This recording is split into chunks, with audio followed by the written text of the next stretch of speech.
Google's director of engineering, Ray Kurzweil, predicts that the AI dating depicted in the Oscar-nominated film Her might be possible by 2029. Yeah. Kurzweil is an inventor and Google's director of engineering, and he makes the claim in a review of Spike Jonze's movie. He says that Samantha is the name that Scarlett Johansson plays, the character of the sort of operating system. Her name's Samantha. That would be possible by 2029 when the leap to human-level AI would be reasonably believable. He doesn't end there, though. He says, a lot of dramatic tension is provided by the fact that Theodore's love interest does not have a body. But this is an unrealistic notion. It would be technically trivial in the future to provide her a visual, virtual presence to match her virtually auditory presence using lens-mounted displays that display images onto his retinas. Hello. Obviously. Why didn't yeah, obvi. So by 2029, you'll all get your virtual girlfriends, and everybody wins but real girls. Right. So he said there's two possibilities. One is the retina trick, which I don't see the point of that too much. I mean, I get it. It gives you a visual, right? But it doesn't give you a body. He said the other way to do it is they would actually create a body for you. Again, that would be relatively easy, given that they've already gotten artificial intelligence, which was extraordinarily difficult, but that we're on track to do that by 2029. And then you would have women that looked and acted real. Or you could just have women who are actually real. Right.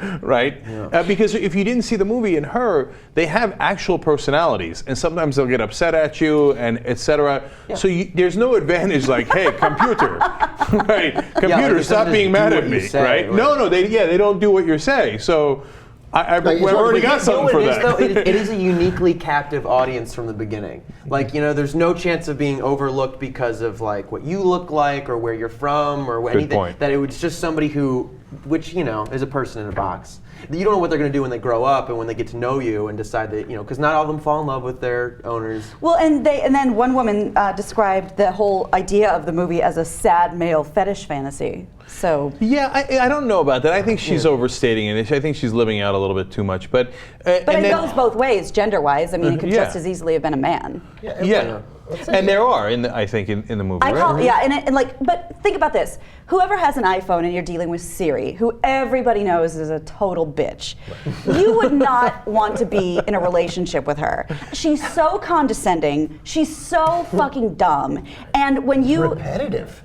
Right? Yeah. Right. And when she reroutes you every time you're going somewhere and all of a sudden busts an attitude like, are we still going to the same place? Yeah, bitch, but you know what? Cahuenga's closed. So I don't want to have this conversation with somebody I'm dating, or Cyril, which I just call the male counterpart to Siri. This doesn't seem fun to me.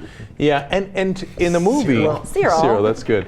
In the movie, they can reject you, as Jarrett was saying, right? And in fact, one of them has an affair with someone else that the guy or woman knows, or something along those lines, right? So they cheat on their owners. Then, how rejected would you feel? I can't even get my own computer program to have sex with me. Instead, they go and have sex with, or whatever it is that they're doing with the other guy. She was seeing like 600 people. But she was like a slut. on the network. And she could. Well, there's a big difference too between intelligent programs and artificial, like sentient programs. And that's another thing. I don't know. He doesn't really differentiate in there, but by 2029, I don't know if he means that they'll have intelligent or sentient, because sentience is like a whole big different thing. Sentient would have... break it down, Stephen Hawking. What are you talking about? For those viewers who may not know what you mean by sentient. You know what it is? I actually heard a whole thing, like NPR the other day, they had a whole thing because they're talking about robotics, especially related to drone warfare. That's like what it's probably going to be first, is intelligent machines. And so if you have these intelligent machines that can make decisions like to kill somebody or not like that, it's a big difference from them being sentient, having self-awareness, and turning into Skynet. To Jarrett's point, yes, if we're going to test artificial intelligence anywhere, it should be in the machines that kill people.